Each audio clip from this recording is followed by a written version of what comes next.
Assalamualaikum warahmatullahi wabarakatuh.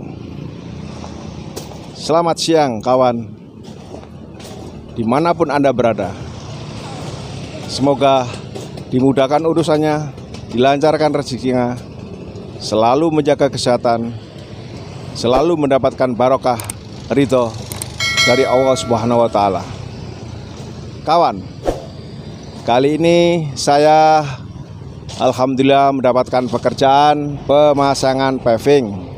Dan tak lupa sambil ada pekerjaan, saya juga sedikit menginformasikan di channelnya Budi Widarta Entrepreneur. Kali ini Budi Widarta Entrepreneur seperti biasa memberikan inspirasi peluang usaha.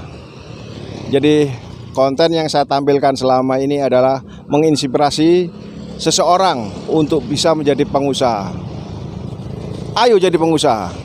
Itulah moto daripada Budi Widarta Entrepreneur. Kawan,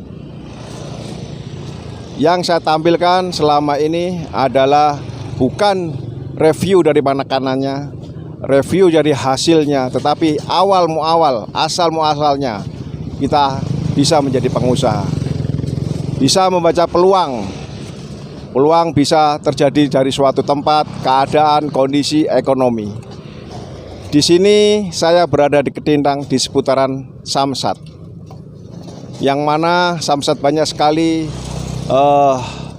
orang mengurus surat menyurat pada kendaraan.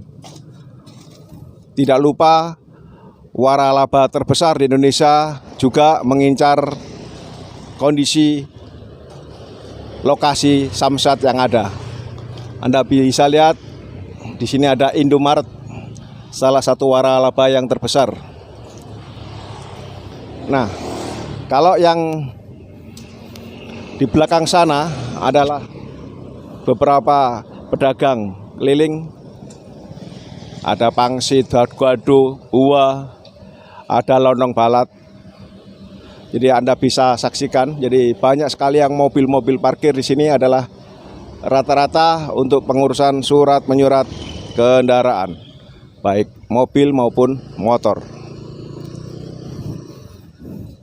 Anda bisa saksikan di sana, itu beberapa makanan yang bisa mencarikan peluang untuk suatu usaha.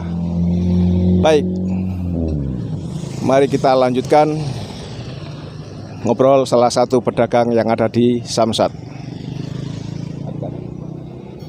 Kawan, seperti yang telah saya ceritakan, di sini konten daripada Budi Widarta Entrepreneur adalah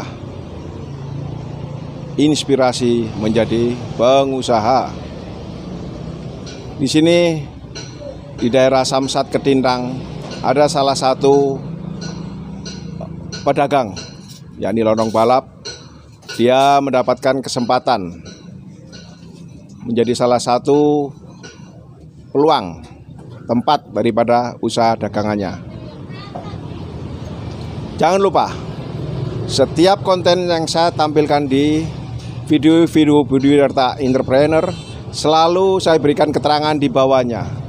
Dan jangan lupa kembali subscribe, like, comment, share sebanyak-banyaknya ke teman Anda. Baik, mari kita sedikit mengganggu salah satu tempat yang ada di Samsat Ketintang, Surabaya. Selamat sore, Assalamualaikum. Waalaikumsalam warahmatullahi wabarakatuh. Selamat sore kembali. Dengan Pak siapa saya bicara? Dengan Pak Harmaji. Pak Harmaji. Pak, ngapunten ini ganggu waktunya. Nggak apa-apa, silakan. Bisa diceritakan nggak awal muawal kok bisa dapat tempat yang strategis nih di daerah Samsat? Awalnya itu saya keliling, Tuan. Keliling. Jadi Di Surabaya atau di mana? di kawasan Surabaya Tengah. Surabaya di pusat. Enggak juga di sebelah daerah Duku Pakis sama Jasungkono situ. Oh, Majisungono. Oke. Oke. Surabaya Timur, barat. Surabaya Barat. Surabaya Barat itu. Dan itu enggak langsung keliling. Jadi saya ikut orang dulu tahun 2003 waktu itu. 2003, sekarang 2021. 18 tahun. Nah itu. Astagfirullahaladzim. Sebelumnya enggak di Lontong loh ya. Oh, apa? Dulu sebelumnya tahun 95 itu saya kan putus sekolah ceritanya itu. Nggih. Putus sekolah. Sekolah di Surabaya atau di Enggak, waktu di kampung, di daerah daerah pelosok ya, daerah Jawa mana? Timur. Kampungnya mana? Saya Ponorogo. Oh, Ponorogo. Ini bukan reok ya, bukan ya? Bukan, ini Oh, rehe ya, Ya, reje. Oke, Kayak dilanjut. gini, karena itu putus sekolah toh, dari waktu itu saya merantau ke daerah Cirebon, Jawa Barat. Waktu itu saya jualan bakso keliling, bakwan. Bakwan. Oke, terus. Itu saya jalanin 3 tahun sebelum krisis itu ya, 95 atau 967 itu kan krisis. Ya. Itu masih bertahan waktu itu, ikut orang juga. Setelah itu tahun 2000 itu saya sudah vakum di kampung. Terus. Kemudian Pak D saya kebetulan kan penjual lontong balap. Itu ngajak saya, Le, daripada kamu nganggur ikut saya, nanti cari pengalaman di Surabaya begitu. Saya ikut Pak D hanya nggak lama, sekitar berapa ya, sekitar 3 bulan. Setelah itu tempatnya ditertibkan sama pihak Satpol PP. Di mana itu? Daerah mana? Di daerah itu rahasia ya, ini rahasia. Daerah tengah ya, daerah Dukuh Pakis sebelah Oh, sini. Dukuh Pakis tadi itu ya. Nah, iya. Terus. Sekarang Pak D masih tetap jualan? Masih. Lontong balap juga? Iya, cuman beda tempat ya, di daerah sana, di daerah Hair Muhammad. Hair Muhammad, oke. Terus Itu awal lanjut, Pak. muasalnya. Saya ikut Pak D nggak lama, setelah itu saya menikah itu tahun 2006 itu saya keliling. Setelah itu saya mandiri, saya dapat ilmu dari Pak D, kemudian saya coba untuk keliling. Keliling lontong balap juga? Iya, keliling Oke. balap juga karena saya dapat dari resep itu saya keliling. Itu saya jalanin sampai 2014. Dari 2006. Dari 2006. 2007 toh Krismon. Ya, enggak sih 97 Krismon 2006 ya. Dari 2006 sampai 2012 12. Keliling saya. Keliling. Setelah itu saya nyoba baca-baca artikel karena saya pernah terinspirasi dari seorang pengusaha, entah itu dari mana asalnya, lupa saya namanya. Saya suka baca suka baca orang-orang seperti yang berhasil ya. Yang berhasil itu. Subhanallah. Jadi inspirasi itu salah satu inspirasi membuat Pak Haris ini istilahnya terbuka matanya, membaca suatu peluang yang ada. Oke. Jadi dari artikel itu saya lihat di koran entah di majalah waktu itu ya. Jadi sehebat apapun masakan Anda, kemudian seenak apapun, kalau Anda tetap keliling maka kamu akan bisa berkembang. Karena customer kamu akan menjadi customer yang bingung. Barakallah. Kenapa? Ketika kamu itu diharapkan banyak orang, tapi posisi Anda kan nggak tahu di mana. Tapi kira-kira iya ya. Mana kamu harus punya minimal tempat diem. Entah itu untuk kontrak terserah. Intinya kamu punya tempat untuk jualan. Netap lah gitu intinya. Setelah itu saya coba punya sedikit rezeki itu, saya coba beranikan diri nyewa di trotoar begitu. Waktu itu di daerah Citarum. Jadi daerah Surabaya Dharma itu mana? Surabaya Tengah pusat. Nah, di situ saya nyoba untuk mangkal istilahnya mangkal bongkar pasang itu. Saya buka jam 7, selesai jam 4 sore. Saya jalanin 2 tahun. Saya itu udah berkembang, ternyata bener ketika saya sekitar tahun keliling itu bawaannya cuma itu tok. Oke. Jadi nggak ada peningkatan. Begitu saya sudah diem, ternyata enak ya. Jadi customer itu nyamperin kita. Datang sendiri. Yang penting kita jaga kualitasnya, kita jaga pelayanannya, insya Allah. Maka MLM, mulut lewat mulut, maka akan tersebar ke seluruh pelosok Surabaya. Sehingga banyak saya dari kalangan pejabat ya, ada dari kalangan menengah. Semua kalangan ya? Semua kalangan begitu. Baik. Dan itu anehnya, kita hanya berjalan 2 tahun. Setelah itu kebetulan yang punya tempat sekarang ini, yang saya pakai ini, Ya. dulu kan pernah ngaji di masjid itu, di mana saya jualan, Masjid Al-Falah. Oh, Masjid Al-Falah, Darmo. Iya. Nah itu dia nawarin saya, Pak, gimana kalau jualan di tempat saya ada tempat. Boleh nanti sampean survei, nanti kalau cocok sampean cabang di sana. Alhamdulillah saya coba di sini, akhirnya di sini jalan 1 tahun, yang di sana udah nggak bisa perpanjang. Oh gitu ya. Otomatis saya pindah sini. Akhirnya yang dari sana saya geser di daerah Ketintang Madya gang sebelah sini. Sampai sekarang masih ada? Sekarang masih ada. Oh, yang di sana istri saya. Subhanallah, ada 2 cabang sayang.